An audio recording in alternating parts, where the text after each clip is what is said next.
جی دوستو، میں ہوں عبدالباسط اور امید ہے آپ سب لوگ خیریت سے ہوں گے۔ یو این سیکیورٹی کونسل نے 2 روز پہلے یعنی 27 اپریل کو ایک قرارداد پاس کی افغانستان پہ۔ یہ افغانستان پر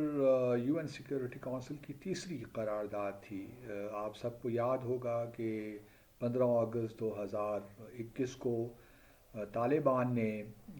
پورے افغانستان پہ قبضہ کر لیا اور پھر اپنی حکومت بنائی۔ اس سے پہلے 29 فروری 2020 کو طالبان اور امریکہ کے درمیان ایک معاہدہ ہوا جسے دوحہ ایگریمنٹ کہتے ہیں۔ اس کے تحت انہوں نے سیف پیسج دیا امریکا کو وڈرال کا کہ اپنی تمام فوجیں افغانستان سے نکال لے۔ جب یہ سارا کچھ ہو رہا تھا اگست میں، 15 اگست کو جب انہوں نے ٹیک اوور کیا تو اشرف غنی بھاگ گئے۔ وہ کہیں پاکستان ادھر سے باہر چلے گئے افغانستان سے۔ پھر جو انخلا تھا امریکی فوجیوں کا وہ تقریباً 31 اگست تک کمپلیٹ ہوا۔ اس دوران دہشت گردی کے واقعات بھی ہوئے، خاص طور پہ کابل ایئرپورٹ پہ، اور بہت سی ہلاکتیں بھی ہوئیں کیونکہ بہت سے افغانس تھے وہ چھوڑ کے جانا بھی چاہتے تھے افغانستان کو۔ تو پھر اس زمانے میں اگست میں جو یو این سیکیورٹی کونسل کی جو پریزیڈنسی تھی اس مہینے کی، وہ بھارت کے پاس تھی، اور بھارت نے اپنی پریزیڈنسی کے ختم ہونے سے ایک دن پہلے یعنی 30 اگست کو 31 اگست کو اس کی پریزیڈنسی ختم ہونی تھی، تو 30 اگست کو یو این سیکیورٹی کونسل کا ایک اجلاس طلب کیا۔ اس میں یو ایس، یو کے اور فرانس کی جانب سے ایک ڈرافٹ ریزولوشن پیش کی گئی۔ اس ریزولوشن میں بہت سی ایسی باتیں بھی تھیں جو کہ رشیا اور چین کو منظور نہیں تھیں۔ بجائے اس کے کہ وہ اس کو ویٹو کرتے اس قرارداد کو، انہوں نے بہرحال یہ فیصلہ کیا کہ ہم ایبسٹین کریں گے۔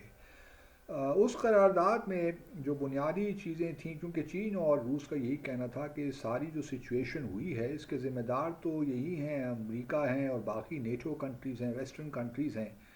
تو وہ آپ کس طرح طالبان کو کرٹیسائز کر رہے ہیں اور ان کو کنڈیم کر رہے ہیں، تو یہ تو ساری جو ہے بڑی ان لاجیکل سی بات ہے۔ بٹ ان اینی کیس وہ ریزولوشن 2593 30 اگست 2021 کو وہ منظور ہو گئی۔ اس کے بعد ایک اور پھر ریزولوشن آتی ہے افغانستان پر۔ اس ریزولوشن میں آپ کو بتاتا چلوں، جو پہلی ریزولوشن تھی 2593 جو کہ 30 اگست 2021 کو ہوتی ہے، اس میں یہ کہا جاتا ہے کہ جو جو سارے اسٹیک ہولڈرز ہیں افغانستان میں وہ آپس میں بات کریں، ایک انکلوسیو گورنمنٹ کی بات بھی ہوئی، اور یہ بھی کہا کہ جو 20 سال یعنی 2011 سے آنورڈز جب سے طالبان کی حکومت کو ہٹایا گیا اس وقت سے جو بھی ڈیولپمنٹس ہوئی ہیں، جو بھی پروگرس ہوئی ہے افغانستان میں، اس کو پریزرو کیا جائے، یعنی کہ جو کانسٹیٹیوشن بنا افغانستان کا کرزائی کے زمانے میں، اس کے بعد اور بہت سی چیزیں ہوئیں، ان سب کو پروٹیکٹ کرنا لازم ہے طالبان پہ۔ اب پھر اس کے بعد آگے آئیے تو ایک اور ریزولوشن 22 دسمبر 2021 کو یہ اڈاپٹ ہوتی ہے،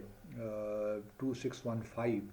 یہ ریزولوشن بنیادی طور پہ ہیومینیٹیرین کرائسس جو افغانستان میں آیا اس کے حوالے سے تھا۔ اس وقت تقریباً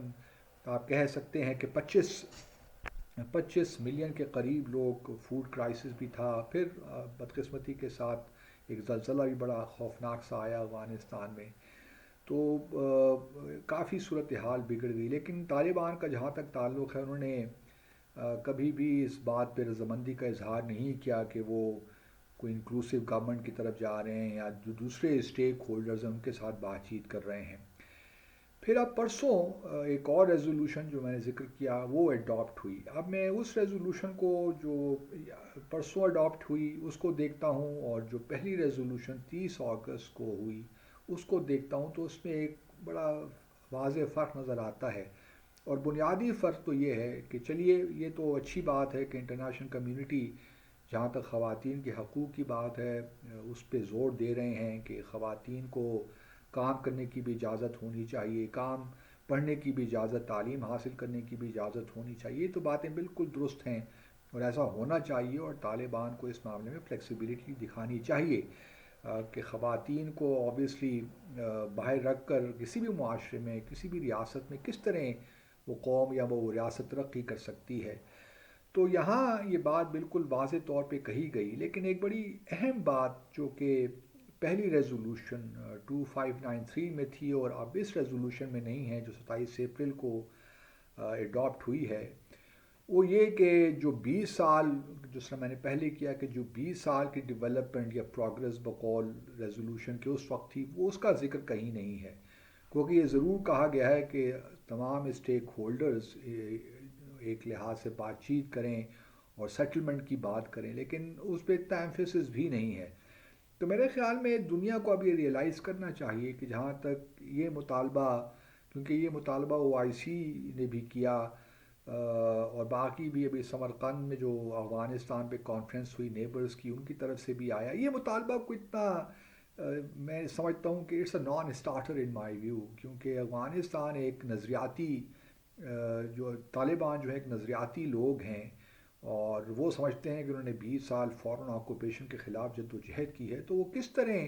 ان لوگوں کو حکومت میں شامل کر سکتے ہیں جو ان کے بنیادی نظریات سے ہی اتفاق نہیں کرتے۔ تو یہ ایک بڑی پیراڈاکسیکل سی سچویشن بن گئی ہے میرے خیال میں، اور اس پہ دنیا کو سوچنا چاہیے کہ یہ پریشر نہیں، یہ جو پوائنٹ ہے یہ پریشر نہیں بن سکتا طالبان پہ۔ طالبان خواتین کے معاملات میں نرمی دکھا دیں گے، کیونکہ وہ اس پوائنٹ کو لیوریج کے طور پہ استعمال کر رہے ہیں تاکہ جو ان کے 7 سے 9 بلین ڈالر کے فنڈز امریکہ نے اور یورپ نے دبائے ہوئے ہیں ان کو وہ انفریز کرے، اور اس نئی ریزولوشن میں اس کا ذکر ہے انڈائریکٹلی ہیومینیٹیرین ایڈ ایک کانٹیکس میں کہ جو بھی فروزن فنڈز ہیں اگر وہ استعمال ہوتے ہیں تو وہ لوگوں تک اس کا بینیفٹ پہنچنا چاہیے۔ تو یہ خوش آئند بات ہے، اور اس وقت آپ جانتے ہیں کہ یہ جو مہینہ ہے اپریل کا، اس میں جو UN سیکورٹی کونسل کی پریزیڈنسی ہے وہ رشیا کے پاس ہے، تو یہ ایک خوش آئند میرے خیال میں تبدیلی ہم نے دیکھی ہے اگست 2022 سے لے کر اور اب اپریل 2023 تک۔ تو میں امید کرتا ہوں کہ میں ہمیشہ یہی کہتا رہا ہوں کہ طالبان کے ساتھ انگیج کریں، ان کو آئسولیٹ کرنے کی کوشش نہ کریں۔ جب آپ آئسولیٹ کرنا شروع کر دیں گے تو پرابلمز اور بڑھیں گے، اور پاکستان کے لیے تو بڑا امپورٹنٹ ہے۔ اور مجھے خوشی ہے کہ آج ہمارے آرمی چیف نے اپنی کاکول میں جو ملٹری اکیڈمی ہے وہاں تقریر کرتے ہوئے واضح طور پہ کہا کہ افغانستان ہمارے لیے بڑی اہمیت کا حامل ہے، ہم چاہتے ہیں وہاں امن آئے، اور ساتھ میں انہوں نے یہ بھی کہا کہ جو ہمارے کنسرنز ہیں وہ بھی ہم چاہیں گے کہ پوری طرح میٹ ہو، یعنی TTP کے حوالے سے اور افغانستان کی جو سرزمین ہے اور پاکستان میں دہشت گردی کے لیے استعمال نہ ہو، کیونکہ میرا ہمیشہ سے یہ رہا ہے کہ TTP کے ساتھ کوئی مذاکرات نہیں ہو سکتے، ایک دہشت گرد تنظیم ہے، بینڈ تنظیم ہے، اور اس کو ہم نے نیگوسیشنز نہیں بلکہ بائی فورس ہم نے اس کو مٹانا ہے۔ تو لیٹس ہوپ کہ دنیا سمجھے، اور یہ بھی امپورٹنٹ ہے کہ